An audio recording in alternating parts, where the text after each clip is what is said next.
Olá pessoal, nesse vídeo eu vou mostrar como pode ser realizada uma análise variográfica. Aqui eu vou mostrar pelo método dos momentos, no pacote GStat. Além disso, vamos fazer uma validação cruzada do modelo do Live OneOut para escolha do modelo. E no próximo vídeo vamos realizar a interpolação por krigagem. Para a realização desse vídeo eu estou utilizando a versão do R 3.4.4, que ela tem uma boa comunicação com modelagem geoestatística. E estou utilizando o RStudio e o R Markdown. Então vamos iniciar. Antes de iniciar, eu queria destacar que eu não vou abordar muitos aspectos teóricos sobre semivariograma, mas vou deixar um link na descrição com um vídeo muito interessante que aborda esses aspectos. Então, iniciando os primeiros passos no R, vamos limpar os dados, limpar gráfico, deixar o R com o environment limpo. Além disso, para esse vídeo vamos utilizar os pacotes GStat, que é um pacote de análise geoestatística, o raster, o RStudio App e o pacote SP. Então, vamos ler os pacotes. Caso vocês não tenham esses pacotes no R, vocês terão que utilizar o comando install.packages, colocar o nome do pacote entre aspas e instalar e depois abrir no library. Após instalação e leitura dos pacotes, vamos setar o diretório. É importante setar o diretório para conseguir acessar os arquivos. E esse modelo de diretório que estou setando é do pacote RStudio App. Agora, iniciando a leitura dos dados, nesse caso estou utilizando dados CSV, que são dados de uma amostragem de solo. Esses dados estão no formato separado por vírgulas, e quando eu abro eles no R, ele vem em formato DataFrame. Dentro desses dados que estou lendo, eu tenho muitas variáveis, por isso eu já estou selecionando, limitando esse número para apenas 3, que são coordenadas e a variável que eu vou efetivamente fazer análise variográfica, que no caso as coordenadas estão nas colunas 1 e 2 e a variável na coluna 3. Além disso, é importante setar o nome dessas colunas, porque elas podem estar com alguma alteração. Por exemplo, no lugar de Z está o nome inteiro do atributo com a unidade de medida dele, um nome muito grande, que não é legal para modelagem. Então, eu já coloco o nome certinho aqui. Além disso, estou trabalhando com dados espaciais, por isso eu vou setar as coordenadas e transformar esse objeto CSV DataFrame para um Spatial Points Data Frame, que é o formato que o GStat utiliza para fazer a modelagem variográfica. Então vamos ler os dados. Além disso, estou separando o dado que eu vou avaliar em uma variável. Isso vai facilitar a modelagem mais para frente. E também vou visualizar esses dados nesse formato Bubble, para avaliar onde tem dados maiores, se os dados fazem sentido, a posição deles faz sentido, se realmente o XY foi setado da maneira correta. Bom, feita essa primeira análise dos dados, essa primeira visualização, vamos partir para a análise variográfica efetivamente. Como eu disse, aqui eu vou utilizar o método dos momentos, que ele é um método que eu vou mostrar um pouco no semivariograma mesmo, mas ele faz uma simplificação do semivariograma e é mais fácil a modelagem nesse método do que no método do RML, por exemplo. Para iniciar, nós vamos colocar essa função chamada de GStat, que ela é esse início do semivariograma. Vamos colocar o atributo que vamos avaliar, no caso aqui é o solo ATTR, que é aquela variável que eu setei lá em cima. A fórmula desse semivariograma, que vai ser o solo, em função dele mesmo, isso quer dizer que não é em função de nenhuma coordenada, de nenhuma covariável, é apenas aquele atributo que eu quero modelar. E onde que esse atributo está, em que conjunto de dados? No caso, meu conjunto de dados se chama dados. Então, eu vou rodar essa função. Além disso, nós vamos trabalhar com semivariograma para modelar o semivariograma, eu tenho que atribuir uma distância máxima para visualização das semivariâncias. E para isso nós vamos escolher a metade da distância máxima entre pontos. Aqui eu já coloquei dividido por 2, já para termos esse valor de distância máxima, que no meu caso, é de 955 metros. Feito isso, vamos para o semivariograma de nuvem. O semivariograma de nuvem, ele contém todos os pontos, todos os pares de pontos dos meus dados. Ele é onde o RML, que é um método mais robusto, vamos dizer assim, ele trabalha. Já esse método que eu estou mostrando para vocês, ele vai fazer uma simplificação desse semivariograma de nuvem e vai transformar em um semivariograma experimental, que eu vou mostrar aqui embaixo. Já vamos voltar no mapa variográfico. O semivariograma experimental, que estou chamando de simplificação de semivariograma de nuvem, ele faz o seguinte: nós setamos para ele uma distância máxima e uma width, que ele é basicamente o tamanho do lag. Então eu peço para ele fazer uma simplificação a cada 100 metros. Então eu vou ter um ponto basicamente a cada 100 metros.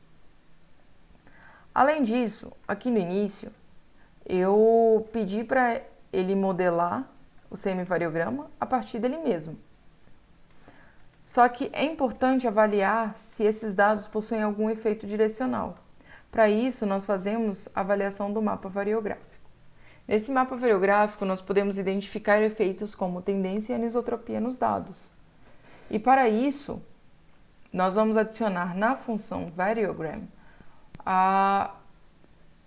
esse atributo que é o map igual a true.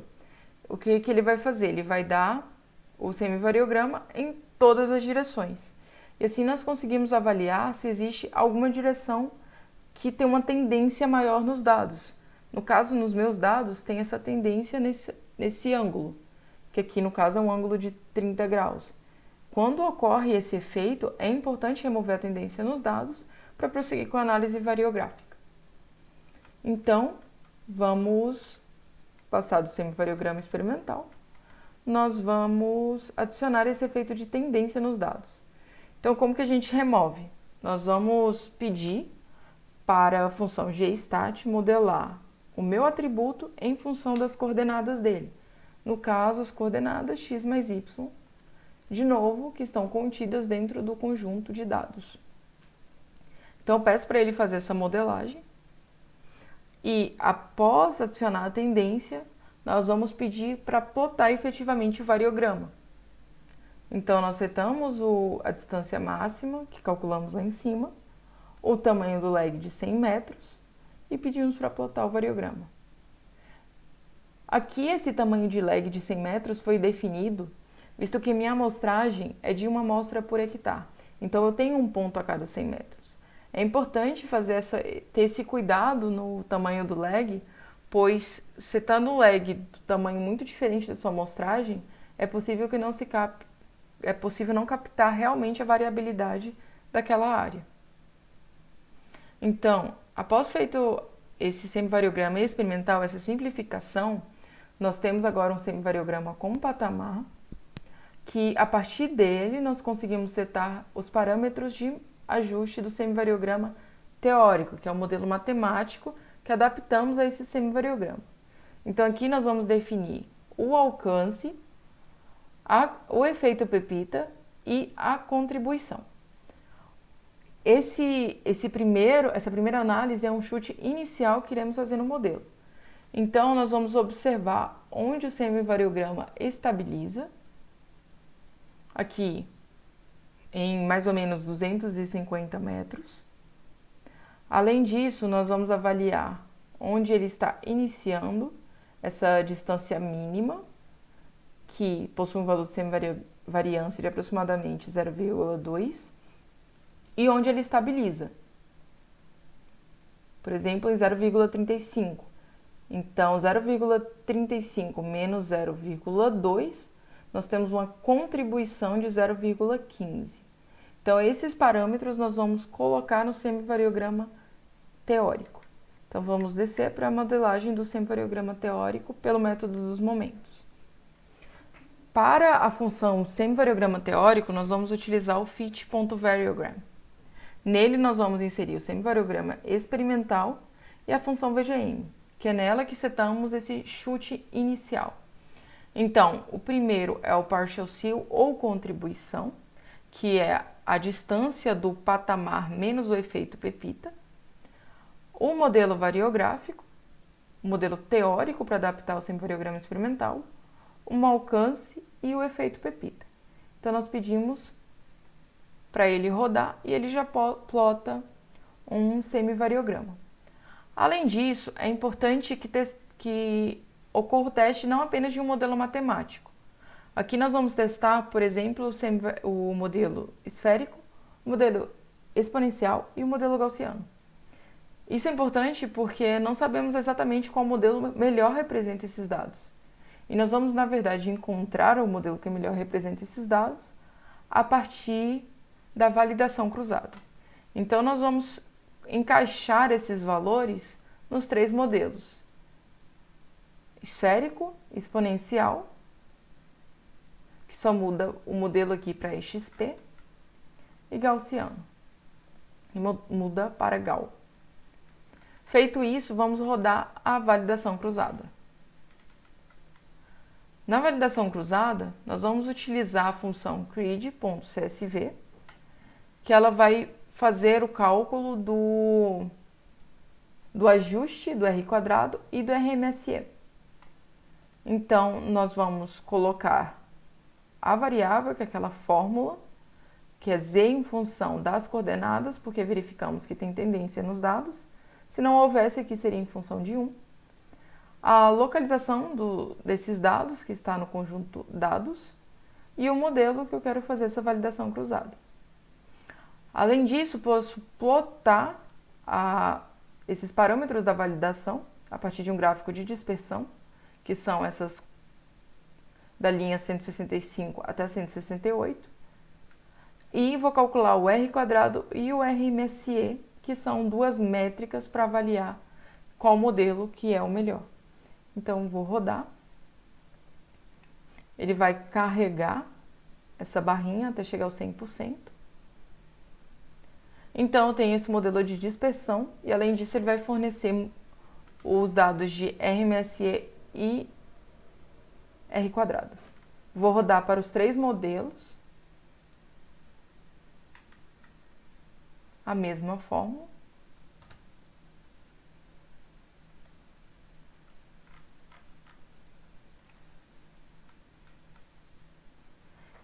E, por fim, eu vou fazer essa visualização dos resultados da validação cruzada. Para isso, eu peço para ele incluir todos os R² de todos os modelos, o RMSE, e juntar esses dados em apenas uma tabela. Então, eu vou dar play e ele me dá o resultado do R², RMSE dos três modelos já na ordem. Então, Perdão, não na ordem. O melhor R² é o esférico, no caso ele teve um maior valor, e o menor RMSE também foi o esférico. Então, no caso dos meus dados, o melhor modelo a se utilizar para interpolação por krigagem é o esférico. O próximo passo agora é fazer efetivamente a interpolação. Obrigada e até o próximo vídeo.